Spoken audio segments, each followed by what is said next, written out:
Guys, मैं हूं आदेश कुमार अपने एक नए वीडियो के साथ। पिछली वीडियो हम लोगों ने पढ़ा था कि समतल दर्पण द्वारा प्रतिबिंब कैसे बनता है, दर्पण कितने प्रकार के होते हैं, और इस वीडियो में हम लोग पढ़ेंगे गोली दर्पण के बारे में। ठीक है, कि गोली दर्पण कितने प्रकार के होते हैं, उनकी कुछ परिभाषाएं हम लोग पढ़ेंगे। तो आइए चलते हम लोग वीडियो को स्टार्ट करते हैं। अगर आप इस चैनल पर नए हों तो इस चैनल को सब्सक्राइब कर लीजिए, जिससे जब भी कोई नया वीडियो है तो आपको नोटिफिकेशन मिलता रहे। ठीक है, तो चलिए हम लोग स्टार्ट करते हैं। तो हम लोगों ने पढ़ा था गोलीय दर्पण। ठीक है, गोलीय दर्पण के कितने टाइप मैंने बताए थे? 2 टाइप मैंने बताए थे। एक होता है मेरा अवतल दर्पण, अवतल दर्पण, एक होता है मेरा उत्तल दर्पण। ठीक है, ठीक है। अब एक चीज़ समझ लीजिए कि होता ऐसे जैसे कोई एक स्फेरिकल ग्लास होता है मेरा, यानी कि गोली कांच का एक थोड़ा सा गोलाकार एक कांच होता है। इसको क्या है, अगर इधर से इसको काटेंगे तो अगर इधर साइड अंदर पॉलिश कर देते हम लोग, ठीक है, तो ये एक मेरा क्या बन जाता है, दर्पण बन जाता है। ये क्या बन जाता है, मतलब एक दर्पण बन जाता है। ऐसे ही अगर मान लें हम इस तरफ मैंने पार्ट इसको काटा, ठीक है, और बाहर साइड इसकी पॉलिश कर दी मैंने, ठीक है, तो ये एक दर्पण बन जाता है। ठीक है, इस टाइप के दर्पण हम लोग कहते हैं उत्तल दर्पण, और ये वाला मेरा हो जाएगा अवतल दर्पण। अब मैं बताता हूँ दोनों को अलग अलग बनाकर। मैंने एक बता दिया कि जो गोली दर्पण होते हैं वो एक गोले का ही कुछ भाग होते हैं, यानी कि गोले को, कांच के गोले को काट देते हैं तो उसी से मेरे ये दर्पण बनते हैं। ठीक है, ठीक है। अब चलिए इसको मैं अलग अलग करके बता देता हूँ, दोनों को अलग अलग बना के, कि उत्तल दर्पण अवतल दर्पण बनते कैसे हैं और दोनों में डिफरेंस क्या होता है। ठीक है, और ध्यान रखने का मैं तरीका बता दूँ कैसे ध्यान रखना है कि परावर्तन किससे होता है, किससे परावर्तन नहीं होता है। ठीक है, चलिए। जैसे एक ये मेरा दर्पण है, एक ये मेरा एक दर्पण है। ठीक है, इसमें क्या है, अंदर साइड मैंने पॉलिश कर दी, दबे हुए भाग पर मैंने क्या कर दी, पॉलिश कर दी। इसमें क्या है, उभरे हुए भाग पर मैंने, यानी कि बाहर साइड मैंने इसकी क्या कर दी, पॉलिश कर दी। ठीक है, ठीक है। अच्छा, इसको तो बड़ा बढ़ा लेता हूँ मैं इसको। ठीक है, ये बाहर साइड मैंने इसके पॉलिश कर दी। ये होता है मेरा उत्तल दर्पण, ये होता है मेरा अवतल दर्पण। ठीक है, हम लोग ध्यान कैसे रखेंगे, जैसे आज उत्तल दर्पण क्या होता है तो हम लोग लिखेंगे कि वह दर्पण जिसमें परावर्तन, देखिए परावर्तन कहाँ से होगा, इसके उभरे हुए भाग से, उभरे हुए पृष्ठ से होगा कि नहीं होगा। ये जो बाहर है, ये उभरा हुआ बाहर निकला हुआ भाग है, इसी से तो परावर्तन होगा कि नहीं होगा। जैसे कोई यहाँ पे रे पड़ती है मेरी, तो परावर्तन इसी से तो हो रहा है, किससे, उभरे हुए भाग से परावर्तन हो रहा है। ठीक है, तो हम लोग क्या लिखेंगे कि वह दर्पण जिसमें परावर्तन उभरे हुए भाग से होता है उसको क्या कहते हैं हम लोग, उत्तल दर्पण कहते हैं। इसमें क्या हो जाएगा उसी प्रकार से कि वह दर्पण जिसमें परावर्तन दबे हुए भाग से होता है, किसमें, दबे हुए भाग से होता है। ठीक है, अब उनको याद कैसे रखते हैं कि यहाँ पे जैसे ये उत्तल दर्पण है, क्या है ये उत्तल दर्पण है, तो ऊपरी भाग से, उत्तल का ऊ जो होता है उससे मुझे क्या ध्यान रखना, ऊपरी भाग से है, कि ऊपरी भाग से परावर्तन होता है तो क्या हो जाएगा, उत्तल हो जाएगा।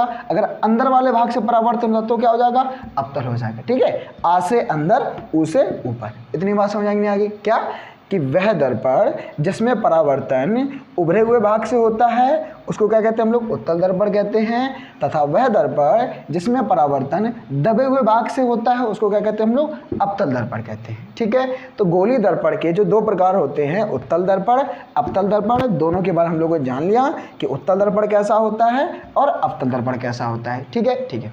अब हम लोग कोई एक दर्पण लेके चलेंगे तो जैसे इसमें वो चीज़ होंगी तो वही चीज़ इसमें भी होंगी।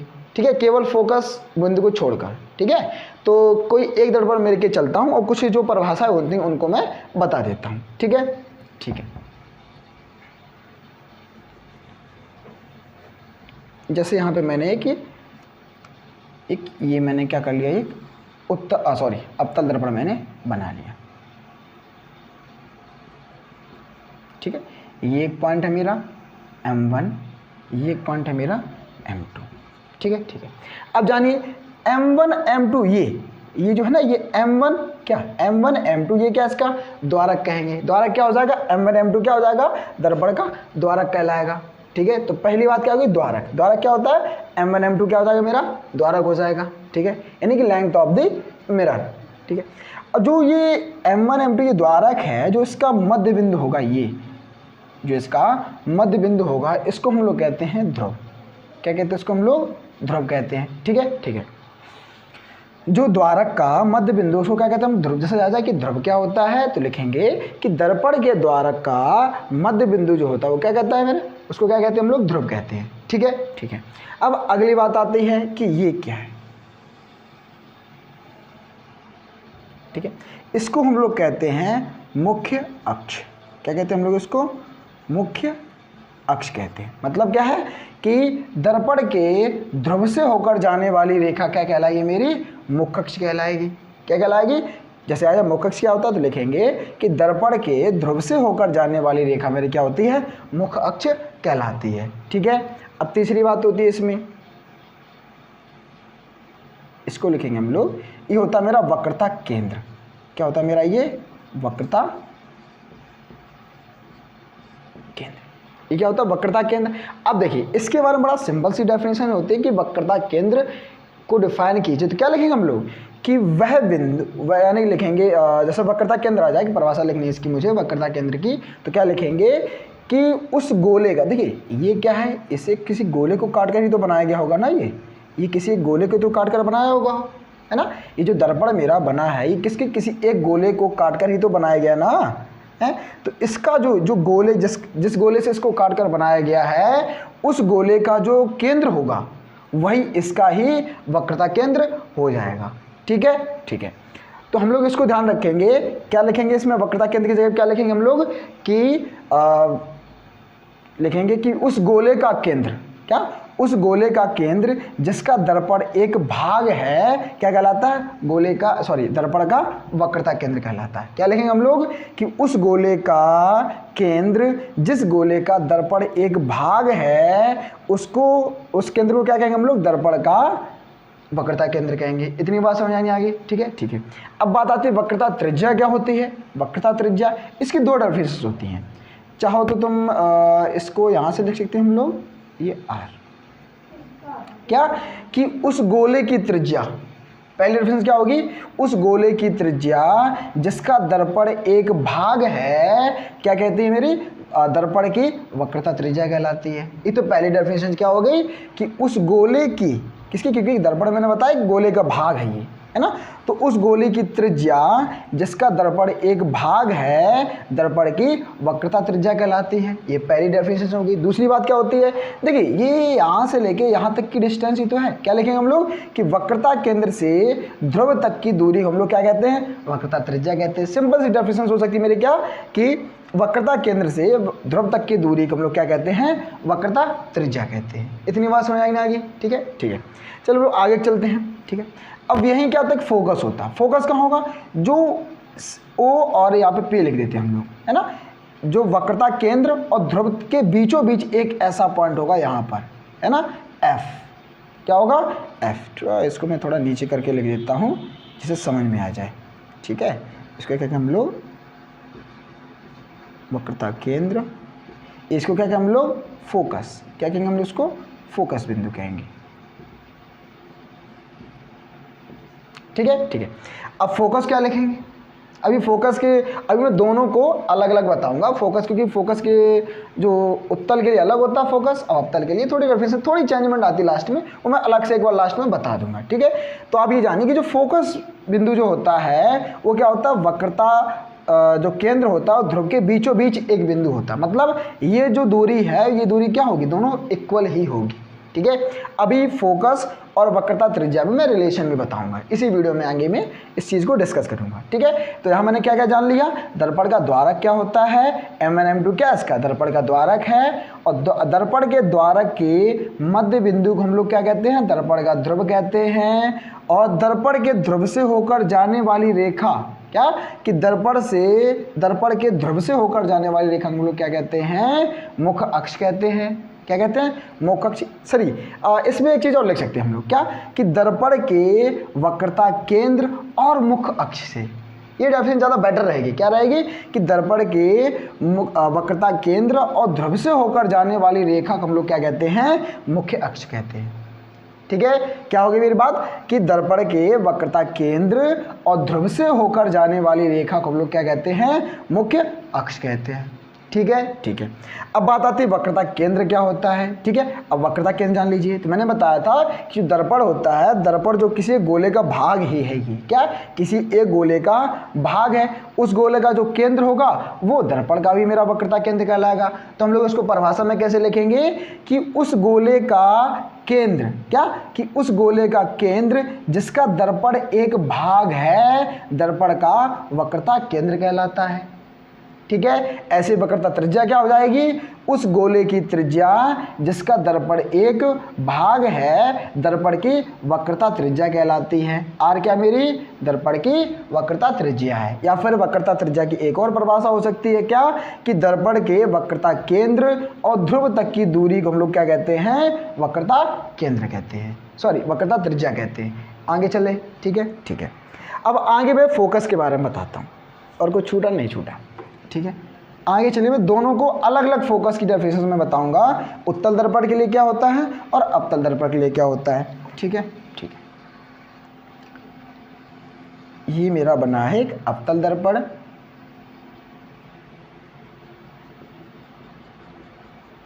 ठीक है, ये मेरा बना हुआ है एक उत्तल दर्पण। ठीक है, ठीक है, ये इसका मैंने ले लिया, ध्रुव हो गया, इसका ये ध्रुव हो गया, इधर से मैंने एक, इधर पे मैंने इसको आगे खींच दिया, ये क्या हो गई मेरी मुख्य अक्ष हो गई। ऐसे ही ये भी मेरी मुख्य अक्ष हो गई। ठीक है, अब देखिए यहाँ पे इस गोले को इधर से काटेंगे तो ये इधर वाला पार्ट बना, तो केंद्र कहाँ होगा, केंद्र इसका यहाँ पर होगा।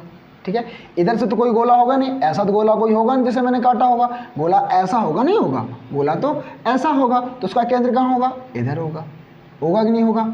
ठीक है, ठीक है, ये मेरा क्या हो गया, ये सी हो गया, ये भी मेरा सी हो गया। ये मेरा कौन सा है, ये अवतल है, ये मेरा उत्तल है। ठीक है, ठीक है। अब मैंने बताया था कि ये P हो गया, ये भी मेरा P हो गया। ठीक है, इन दोनों के बीचों बीच एक बिंदु होता था यहाँ पर फोकस, क्या होता था वो मेरा फोकस। ऐसे यहाँ पर भी एक फोकस हो जाएगा। तो ये परिभाषा कठिन नहीं, बड़ा सरल लगेगी आपको, मैं समझा दूंगा तो परिभाषा अपने आप लिख सकते हैं। ठीक है, ठीक है, ओके। अब ऐसा होता है कि कुछ जो देखिए जो ये मुख्य अक्ष है, क्या मुख्य अक्ष जो होती है, इसके समांतर अगर कोई भी प्रकाश किरण आते हैं तो इससे क्या होगा, परावर्तन होगा। जो ये वाली अंदर दबी हुई जो ये भाग है, दबा हुआ भाग, इससे क्या होगा, परावर्तन होगा। तो ये चीज़ ध्यान रखिए कि जो मुख्य अक्ष के, अभी मैं 3 नियम बताऊंगा, परावर्तन के 3 नियम बताऊंगा कि परावर्तन कैसे होता है, प्रतिबिंब बनने के 3 नियम बताऊंगा। ठीक है, ठीक है। तो यहाँ पर देखिए, यहाँ पर जब कोई मुख्य अक्ष के समांतर कोई एक किरण आती है तो परावर्तन के पश्चात वो फोकस से होकर जाती है। ठीक है, ठीक है। ऐसे यहाँ पर भी कोई एक किरण आई, ठीक है, वो भी कहाँ गई, फोकस होकर गई। यहाँ पर भी एक किरण जा रही है, ये कहाँ से होकर जाएगी, फोकस होकर जाएगी। ठीक है, इधर भी एक किरण जा रही है तो वो कहाँ होकर जाएगी, फोकस होकर जाएगी। ठीक है, तो यहाँ पर सभी मेरी परावर्तन के पश्चात सभी किरण कहाँ जा रही, मेरी फोकस होकर जा रही। कब, जब मेरी जो प्रकाश किरण हैं वो कहाँ से कैसे आती हैं, वो मुख्य अक्ष के समांतर आती हैं। ठीक है, ये ऐसी गई, ऐसी आई, ये ऐसी, ये ऐसी, ऐसे। ठीक है, इतनी बात समझ नहीं। ठीक है, लेकिन इसमें क्या है, इसमें अगर पैरेलल जाएगी तो यहाँ पर ऐसे हो जाएगी। ठीक है, इसमें भी ऐसे हो जाएगी, इधर पे ऐसे हो जाएगी, इसमें ऐसे हो जाएगी। ठीक है, ठीक है। तो यहाँ पर क्या होता है, अब भाई ये तो मिल नहीं रही मेरी, है ना, तो यहाँ पे इसको हम लोग बैक साइड करेंगे तो देखिए हमको ये फोकस से आते हुए दिख रही मेरे को, है ना, कहाँ से होकर आगे दिख रही मेरे को, सॉरी यहाँ पे ये थोड़ा इधर उल्टा हो गया। अब लोग पटरी से बनाएंगे तो थोड़ा अच्छा बनेगा। ठीक है,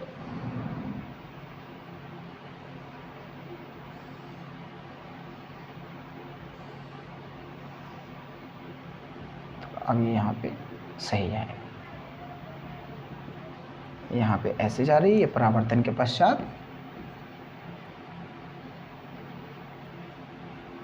ठीक है, ठीक है। अब देखिए यहाँ पे इधर तो इसका कोई फोकस है नहीं है।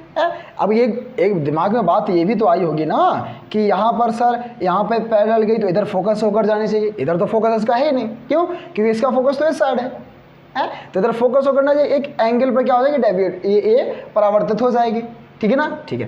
तो इन चीज़ों जब मैं जब परावर्तित किरणों को, जब परावर्तित जो किरणें हैं उनको पीछे बढ़ाऊंगा तो वो कहाँ पर देखिए, इधर से आती हुई दिख रही है मेरे को। जो परावर्तित किरण है वो कहाँ से आती हुई दिख रही है, फोकस से आती हुई प्रतीत होती हैं, लेकिन एक्चुअली में नहीं आती। लेकिन इसमें क्या है, एक्चुअल में मिल रही है। ये क्या है, ये एक्चुअल में मिल रही है, ठीक है। तो यहाँ पर अब देखिए, जैसे अवतल दर्पण के फोकस बिंदु के लिए मुझे बात करनी है, क्या कि अवतल दर्पण के लिए मुझे फोकस बिंदु की बात करनी है। तो यहाँ मैंने क्या देखा कि वह बिंदु, ये जो F है ये क्या एक बिंदु है, नहीं है? तो यहाँ पर क्या, और जो मुख्य अक्ष की जब समांतर कोई किरणें आती हैं तो परावर्तन के पश्चात कहाँ से, उसी बिंदु से होकर जाते हैं। किस बिंदु से, फोकस बिंदु से, है ना।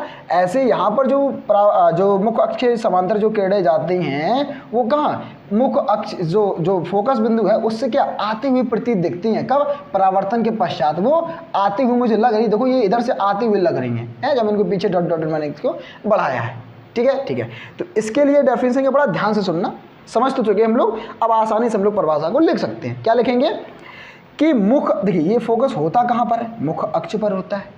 कहाँ होता है, मुख्य अक्ष पर फोकस होता है, इधर भी मुख्य अक्ष पर फोकस है। तो लिखेंगे कि मुख्य अक्ष पर स्थित वह बिंदु जिससे मुख्य अक्ष के समांतर जाने वाली प्रकाश किरणें परावर्तन के पश्चात वास्तविक में मिलती हैं।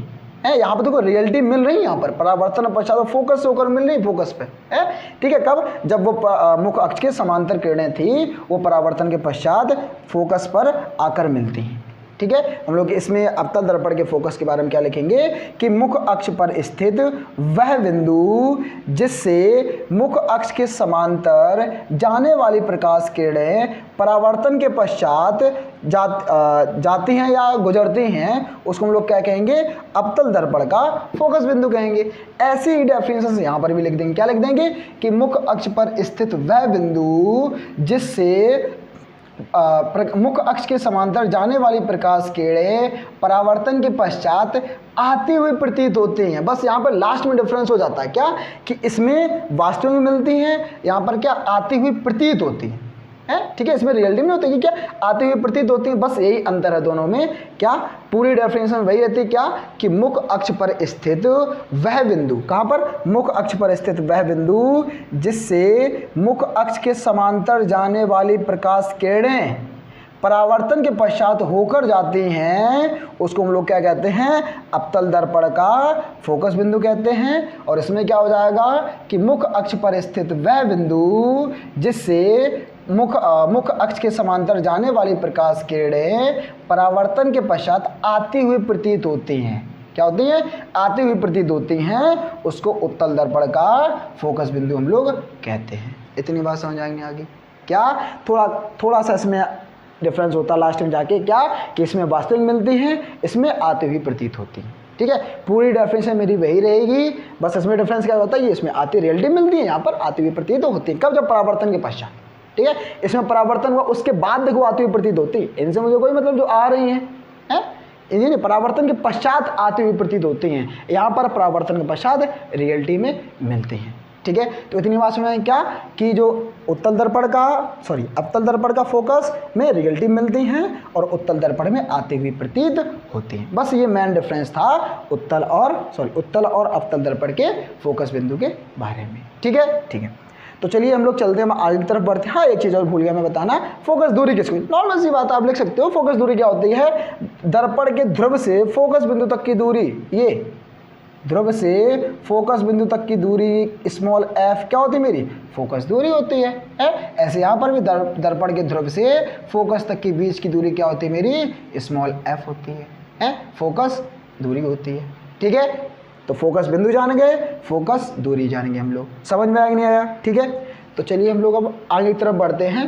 आगे हाँ, अब मैं बताऊंगा फोकस दूरी और वक्रता त्रिज्या में रिलेशन क्या होता है, संबंध क्या होता है, ठीक है, ठीक है।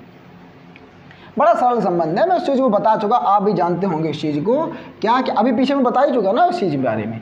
जैसे ये कोई मेरा एक दर्पण है, ठीक है, ये कैसा दर्पण है, अवतल दर्पण है, ठीक है, क्यों कि उसके अंदर वाले पार्ट से हो रहा, आ से अंदर। ठीक है, मैं याद रखने तरीके मैंने बता दिया। ठीक है, तो ये मेरी क्या आ गई, मुख्य अक्ष गई, ये इसका ध्रुव है, ये इसका वक्रता केंद्र है सी, और ये इसका फोकस बिंदु है कैपिटल एफ।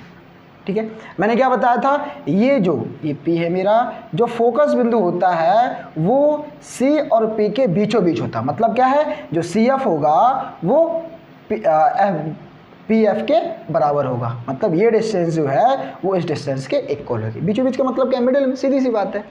ठीक है, तो ये दूरी क्या होती थी मेरी, C से P तक की दूरी, वक्रता त्रिज्या होती थी, C से P तक की दूरी, और F से P तक की दूरी क्या होती थी, स्मॉल f होती थी। ठीक है, ठीक है, अब इससे आप जान सकते हो, सीधी सी बात है क्या, कि जो r है वो उसका दोगुना है। क्या, जो r है वो किसके बराबर है, 2 और फोकल लेंथ के, है कि नहीं। यहाँ पे क्या हो जाएगा, यहाँ पे जो वक्रता त्रिज्या होती है, वक्रता त्रिज्या जो होती है वो किसके बराबर होती है, 2 इंटू फोकस दूरी के, है ना, किसके बराबर होती है, 2 इंटू फोकस दूरी के। ठीक है, तो क्या कैपिटल R जो बराबर होगा वो 2 इंटू स्मॉल f के बराबर होगा। तो f इक्वल क्या हो जाएगा, कैपिटल R अपॉन में 2। यही रिलेशन होता है, बड़ा सारा रिलेशन सा है ना, क्या कि यहाँ पर जो त्रिज्या होती है वो फोकस दूरी की दोगुनी होती है, या फिर ये कह सकते हैं जो फोकस दूरी होती है वो त्रिज्या की आधी होती है। ठीक है, इस रिलेशन ध्यान रखना, न्यूमेरिकल्स वगैरह में इसका यूज़ होगा जाके। ठीक है, ठीक है, जैसे मान लो आप मुझे फोकस दूरी का काम होगा तो ये लोग वक्रता त्रिज्या दे देंगे, हैं, तो हम लोग फोकस दूरी इस वाले फार्मूले से निकाल सकते हैं, क्या कि वक्रता त्रिज्या का आधा कर दो तो मेरी फोकस दूरी निकल आती है। ठीक है, ठीक है, तो इतनी बात समझ, क्या फोकस दूरी और वक्रता त्रिज्या में जो रिलेशन निकला है, क्या निकला है, जो फोकस दूरी इक्वल टू वक्रता त्रिज्या अपॉन 2। ठीक है, ठीक है, तो अब आगे एक चीज़ चलते हैं हम लोग। अब जब प्रतिबिंब बनने के नियम जो होते हैं ना, कि परावर्तन कैसे होता है इनका, तो उनके नियम हम लोग जान लेते हैं। क्या, जो दर्पण से प्रतिबिंब बनता कैसे, ठीक है, थोड़ा केड़े हम लोग जानते, जैसे कोई एक मैं लेके चलता हूँ, केवल एक ही। ठीक है, कुछ परावर्तन के नियम होते हैं कि किरणों का परावर्तन कैसे होता है, कि कैसे आए और कैसे उनका परावर्तन हो। ठीक है, ठीक है, तो यहाँ ये किसका है, थोड़ा इधर बनाता हूँ इसको, थोड़ा अच्छा सा लगेगा। ठीक है, ठीक, ओके, ये इसकी मुख्य अक्ष, ये इसका ध्रुव है P, ये इसकी C वक्रता केंद्र है, ये इसका फोकस बिंदु है। ठीक है, ठीक है, अब देखिए यहाँ पे पहला नियम ये कहता है, पहला नियम क्या कहता है कि मुख्य अक्ष के समांतर जाने वाली प्रकाश किरण, ये जो बता चुके इस चीज़ को, है ना, आपको पता भी होगा कि मुख्य अक्ष के समांतर जाने वाली प्रकाश किरण परावर्तन के पश्चात फोकस बिंदु से होकर जाती है। ये पहला नियम हो गया। पहला नियम क्या कहता है कि मुख्य अक्ष के समांतर जाने वाली प्रकाश किरण परावर्तन के पश्चात फोकस बिंदु से होकर जाती है। ये मेरा क्या हो गया, पहला नियम हो गया है। अब दूसरा नियम इसी से निकाल देता हूँ मैं। दूसरा नियम क्या है, दूसरा नियम ही जान लीजिए हम लोगों को। दूसरा नियम ये फर्स्ट है, ये दूसरा क्या है, ये मेरा फोकस है, ठीक है, ये मेरा से वक्रता क्या। अब देखिए यहाँ पे, यहाँ क्या है कि पहले पैरेलल थी, परावर्तन पश्चात फोकस से होकर जा रही है। अब क्या, पहले मैं फोकस से गुजार देता हूँ तो परावर्तन के पश्चात क्या होगा, ये मुख्य अक्ष के समांतर हो जाएगी। इसका जस्ट उल्टा, क्या कि पहले समांतर आई थी तो फोकस होकर गई। अब इसमें क्या है कि पहले फोकस होकर आएगी तो परावर्तन पश्चात क्या हो जाएगी, वो समांतर हो जाएगी।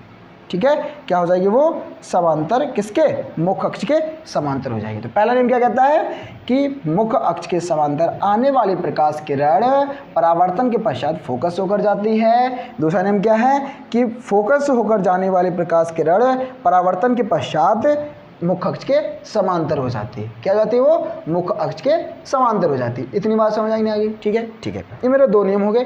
तीसरा नियम ये कहता है, तीसरा नियम क्या होता है, ये मेरा कोई एक दर्पण है, ये इसका मुख्य अक्ष है, ठीक है, ये इसका, इधर पीछे पॉलिश कर देता हूँ,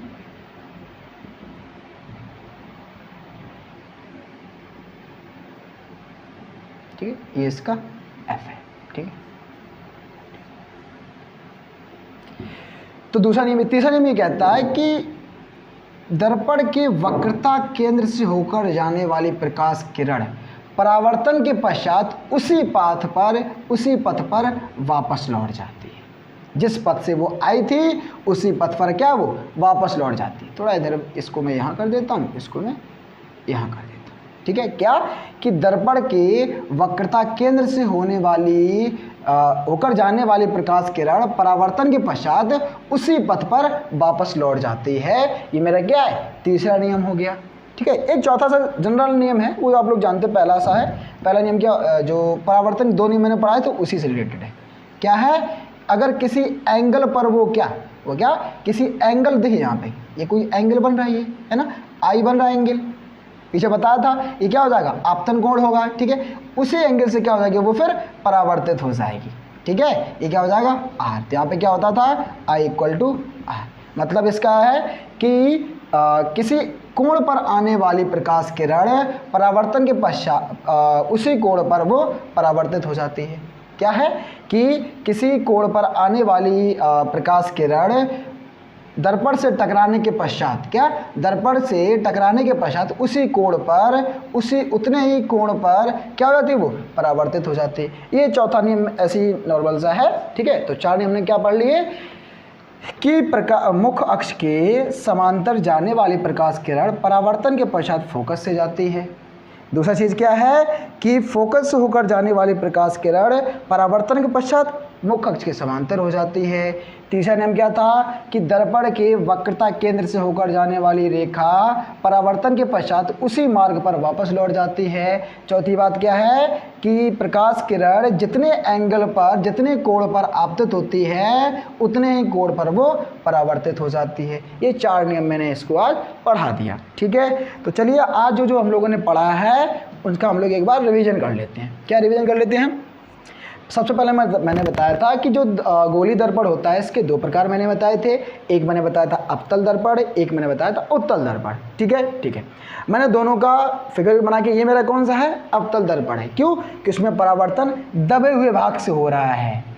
एक अगर उत्तल होता तो उत्तल में कहाँ से होता है, ऊपर वाले भाग से। मैंने आपको बताया कैसे याद रखना है। ऊ से, यानी कि उत्तल होता है तो ऊ से क्या याद रखना, ऊपर वाले भाग से, उभरे हुए भाग से। ठीक है, अवतल मतलब अवतल है तो आ से अंदर वाले भाग से है, अंदर वाले भाग से परावर्तन होता है। तो क्या लिखेंगे, उत्तल दर्पण क्या होता है कि वह दर्पण जिसमें परावर्तन उभरे हुए भाग से, दर्पण के उभरे हुए भाग से होता है, उत्तल दर्पण कहलाता है। तथा वह दर्पण जिसमें परावर्तन दबे हुए भाग से होता है उसको हम लोग अवतल दर्पण कहते हैं। ठीक है, फिर उसके बाद हम लोगों ने कुछ परिभाषा जानी थी कि वक्रता केंद्र क्या होता है, फोकस बिंदु क्या होता है और ध्रुव क्या होता है। चलिए एक बार फिर से रिवाज करा देता हूँ। क्या कि जो ये M1 M2 है, M1 M2 क्या है, ये दर्पण का द्वारक कहलाता है। और दर्पण के द्वारक का जो मध्य बिंदु होता है उसको हम लोग ध्रुव कहते हैं। P क्या है यहाँ पर, पोल, ध्रुव है। ठीक है, उसके बाद वक्रता केंद्र की बात आई थी। तो मैंने बताया था जो दर्पण होता है किसी एक गोले का भाग होते हैं। क्या,